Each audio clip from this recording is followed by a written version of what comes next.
It's a really a big question, isn't it? How does a Jewish preacher from, well, a pretty obscure corner of the Roman Empire end up being worshipped as God by billions? Yeah, it's a question that people have wrestled with for, what, 2,000 years? Exactly. And today we're going right to the source, well, a source anyway, diving deep into a book, tackling this very mystery, but crucially, looking at it like historians, not from a faith perspective. Right. You flag Bart Ehrman's How Jesus Became God, the exaltation of a Jewish preacher from Galilee. It's definitely a book that makes you think. So our mission today is what? To kind of unpack his main ideas. Pretty much. Yeah. Let's unpack the central arguments, look at the evidence he uses, and maybe touch on some of the big discussions and criticisms it sparked. Think of it as your guide to a really key and sometimes contentious bit of history. Okay. And Bart Ehrman himself, for anyone not familiar, he's a pretty big name in New Testament studies, right? Oh, absolutely, a leading scholar. And what makes this book stand out is his approach. It's purely historical. He's asking how the belief in Jesus' divinity started and grew. He makes a point of separating that from the theological question of whether Jesus is God, doesn't he? He does, explicitly. And, his own background is interesting here. He started as an evangelical Christian, very devout, but later became agnostic. And that journey, that shift, it must inform his perspective. Right? Commentators certainly think so. He has this deep knowledge of the theology from the inside, you could say.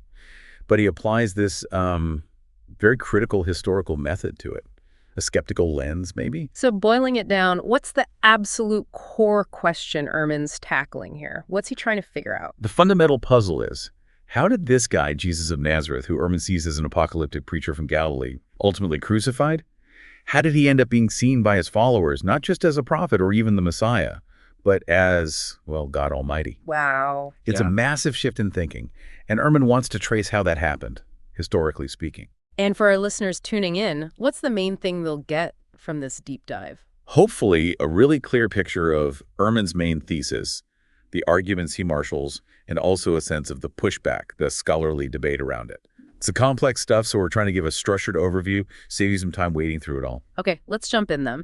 Ehrman's main thesis and how Jesus became God, what is it exactly? The heart of his argument. The core argument is pretty straightforward. This belief that Jesus was divine. It wasn't there when Jesus was alive. And Jesus himself, Ehrman argues, never claimed it. Really? So it all came later. That's his argument. He contends Jesus was human, a Jewish preacher, and the belief in his divinity only started to develop after his death, specifically tied to what his followers experienced as his resurrection. So Jesus became God in their minds over time. So that directly challenges the traditional Christian view then, that Jesus knew he was God or his first followers believed it right away. Oh, absolutely. He flat out rejects that traditional view. He thinks the trigger, the catalyst, was those post-crucifixion experiences. The resurrection appearances. Right, which Ehrman interprets as visions. These visions, he argues, convinced the followers that God had vindicated Jesus, raised him up, exalted him to a position of, well, divine authority. But maybe not divine in the full Trinitarian sense, not yet. Exactly. That's a crucial nuance for Ehrman. He thinks the initial understanding was different from the later, fully developed doctrine of the Trinity. And he really stresses how historically huge this shift was, right? Not just some minor detail. Absolutely massive. He argues that without this belief developing, Christianity probably would have just fizzled out. Yeah. A small Jewish sect, maybe. It was the deification, the belief that Jesus was divine, that allowed it to break out, attract Gentiles, become this world religion. He even suggests history might look totally different without it. It makes you pause, really. Okay, so how does he trace this evolution of belief? What's the framework he uses? His main tool is what he calls a developmental model of Christology. Christology just meaning, the study of who Christ was understood to be. Right. Ehrman looks at the New Testament texts through this lens. He tends to prioritize the sources he thinks are earliest, which often have what he calls a lower Christology, more focus on Jesus' humanity. And the later texts? The later ones, which have a higher Christology, emphasizing divinity, pre-existence, he sees those as later stages in this development. Yeah. So differences between the Gospels, for example. He explains them chronologically, has steps in this evolving understanding. He's really focused on dating and finding older layers. And the title itself, How Jesus Became God, that wording is very deliberate. Oh, extremely deliberate. He draws this sharp line, Jesus becoming God versus God becoming Jesus. Explain that difference again. Okay, so becoming God implies the human Jesus was exalted, raised to divine status after death. That's the early belief, he argues.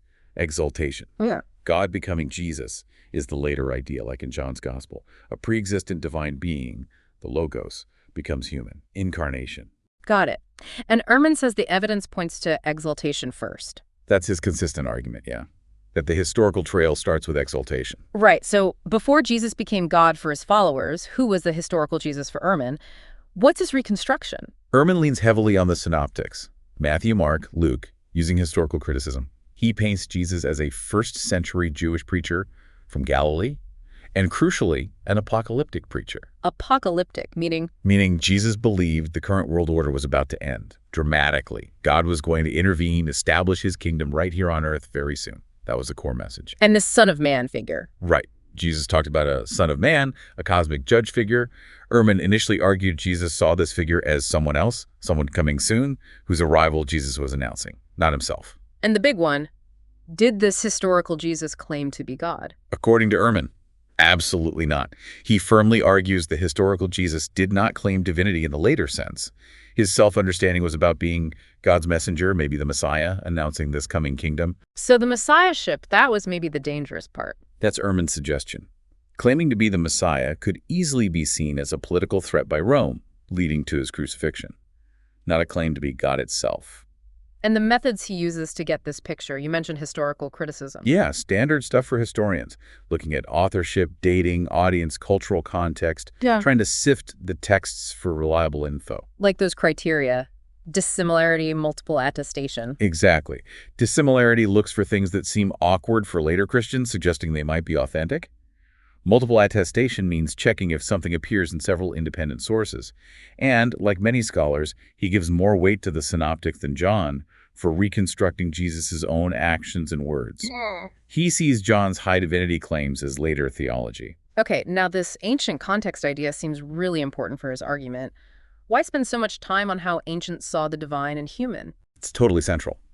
Ehrman argues that back then, in the Greco-Roman world, even in parts of the Jewish world, the line between human and divine wasn't as solid as we often think today. More fluid. Exactly, more fluid. And he thinks understanding that fluidity is key to seeing how followers could even start thinking a human had become divine.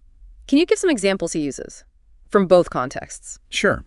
From the Greco-Roman side, he points to myths, gods in human disguise, demigods like Alexander the Great, maybe, stories of humans becoming divine after death, like Baucis and Philemon, or Apollonius of Tyana, though that one's debated. And the Jewish context. He looks at the Hebrew Bible, divine beings appearing human-like, like in Genesis, traditions about figures like Enoch becoming angels, the Son of Man idea in Daniel, personified concepts like wisdom or logos, even divine-sounding language applied to Moses or the king. So putting all that together, he talks about a sort of divine continuum. Yeah, that's his term, a spectrum, not a hard boundary. Divinity is a matter of degree, maybe. Different levels of power, closeness to God. And the whole point of laying this out is to make the core idea, a human exalted to divinity, seem less bizarre or impossible within that world. To show it wasn't completely out of left field conceptually for those early followers. But this is where some critics jump in, right? Especially about the Jewish examples. That's a major point of criticism, yes. Some argue the Jewish examples he picks are kind of fringe, not mainstream first-century Jewish belief. So they question if these marginal ideas really paved the way for deifying Jesus within a strongly monotheistic culture. Exactly. Critics worry he might be overstating the case, using examples that don't quite fit the strong emphasis on God's uniqueness in most Jewish thought at the time. Selectively using evidence, maybe. Okay, so we have the historical Jesus, this fluid ancient context. How does Ehrman then trace the actual evolution of belief using the New Testament? Step by step. Right. He sees stages reflected in the writings. Stage 1, the earliest, right after the resurrection visions, belief that the human Jesus was exalted by God at his resurrection. That's exaltation Christology. He even suggests Mark might put it earlier at the baptism. Yeah, he floats that possibility that maybe Mark hints at an adoption or empowerment at baptism, an even earlier point of exaltation. Then Matthew and Luke come next. He sees them as stage 2, an intermediate step. They push the origin story back to Jesus' conception and birth, the virgin birth narratives. Signaling divine appointment from the start. Right. But crucially for Ehrman, He argues this still doesn't necessarily mean Jesus pre-existed. It's about Jesus coming into being divinely at conception, not an already existing divine being becoming human. And then John's gospel is the final step in the New Testament. That's how Ehrman frames it. John is the combination. Jesus is explicitly the pre-existent logos, with God from the beginning, then becomes human, full-blown incarnation Christology. But Paul's letters complicate this nice, neat timeline, don't they? They're early, but seem pretty high already. That's a really important challenge, yeah. Ehrman knows this. Paul, writing in the 50 CE, talks about Jesus in the form of God, before, as the agent of creation, applies Old Testament God language to him. So how does Ehrman handle that? He basically argues those high beliefs must have developed incredibly quickly, like within months or the first few years after the resurrection visions, way before Paul wrote. So different Christologies coexisted very early on, not just a slow, steady sequence over decades. That seems to be his conclusion, yeah. Exaltation ideas and these very high, maybe incipient incarnation ideas were probably swirling around together much earlier than a simple linear model might suggest. Okay, another tricky point. He says the resurrection visions were the trigger. But how exactly did seeing visions make them conclude Jesus was divine? That feels like a jump. You're right, that connection isn't always crystal clear in his explanation. He identifies the visions as the necessary spark. They believed God raised Jesus, exalted him to his right hand. That fueled the belief. But the leap to divine, or God. The precise mechanism of that interpretive leap. Yeah, that's where some critics find his explanation a bit thin. How did the content of those subjective experiences necessarily lead to that conclusion? He identifies the trigger, but maybe not the full reasoning process of the disciples. Let's dig into some specific texts. We know Synoptics versus John is big for him. What about Son of Man? Right. He argues Son of Man wasn't an automatic divinity title then. Jesus might have used it for a future judge, maybe not even himself initially. Again, debated, but for Ehrman, it wasn't Jesus claiming to be God. And Son of God. Similar idea. Lots of meanings back then. King, righteous person, angel. Doesn't automatically mean the later Nicene definition of full divinity in its earliest uses for Jesus, he argues. And Mark's baptism scene. He reads that as possibly adoptionist, Jesus becoming God's son at that moment. Virgin birth. Jesus coming into existence at conception, not pre-existing. And Paul. We mentioned Philippians 2. What about that Galatians verse? Galatians 4.14, where Paul says they received him as an angel of God, as Christ Jesus. Ehrman controversially suggests this equates Jesus with an angel, an early angelomorphic Christology. Angel-like. Yeah, like a principal angel figure. Most scholars really push back hard on that reading, grammatically and contextually. And throughout all this, he uses the argument from silence quite a bit. A lot. If an earlier text doesn't mention pre-existence, say, he takes that as evidence the belief wasn't there yet. It's key to building his timeline. If Mark doesn't talk about it, Mark's community didn't believe it yet. So his interpretations really depend on his whole method, the dating, the assumption of development, the silence argument. Absolutely, they're all interconnected. His reading of John flows from his dating and his assumption that high Christology must be later. But, as you can imagine, that's exactly where many disagreements happen. Okay, let's just nail this down again. The core distinction for Ehrman is Jesus' own view versus his followers' later beliefs. Totally fundamental. Historical Jesus. Apocalyptic prophet, focused on the kingdom, didn't think he was God.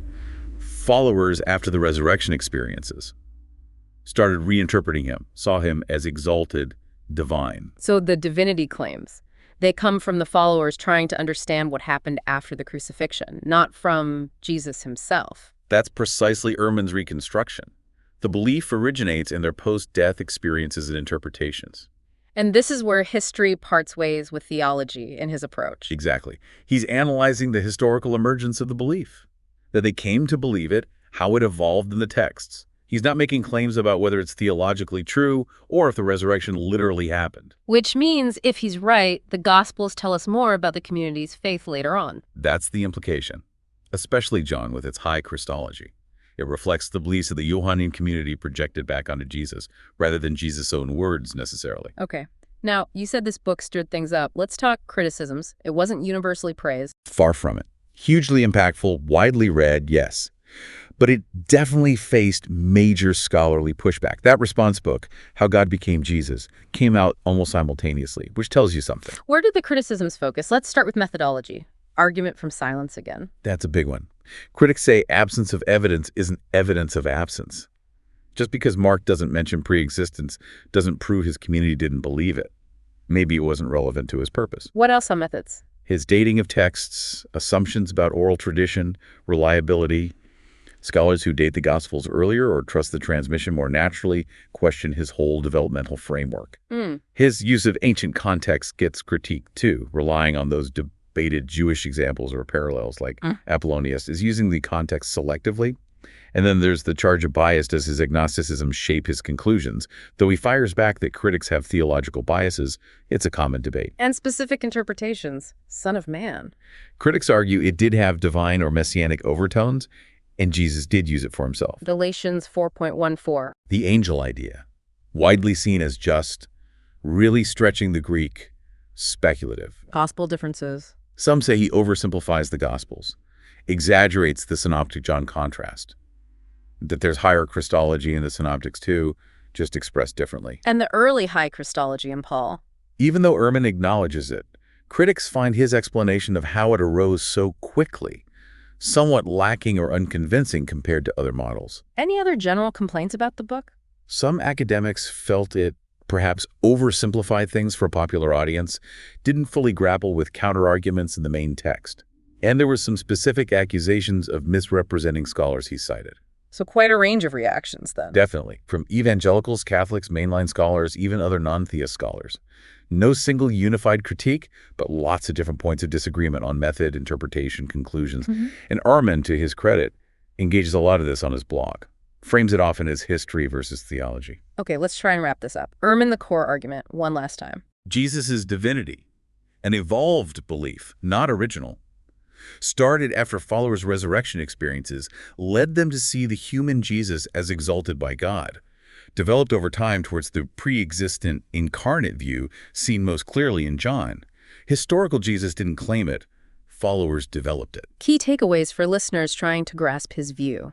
For Ehrman, it's about historical context, this developmental path of belief, and the sharp difference between the historical Jesus, apocalyptic prophet, and the Christ of faith developed later. And why is it still important, despite the debates? Because it's a powerful, accessible historical explanation for a core Christian belief. It forces people to grapple with the origins of doctrine, the mix of history and religious experience. It sparks crucial conversations, even if you disagree with it. It really does highlight that whole process, doesn't it? How beliefs form and evolve, which kind of leads to a bigger question, maybe. Well, if we look at Ehrman's analysis, this mix of events, culture, experience, interpretation, what does that tell us about how religious beliefs, maybe religious traditions in general, come about? Does this framework offer insights into how other religious figures or movements developed? That's a huge question, taking it beyond Jesus. Yeah. Does it reveal something fundamental about the human process of making meaning, of interpreting leaders, founding events? That's definitely something to chew on. Absolutely. And we really hope this discussion encourages you, our listener, to maybe read Ehrman yourself, read the critiques, explore other perspectives, and keep thinking about these fascinating questions.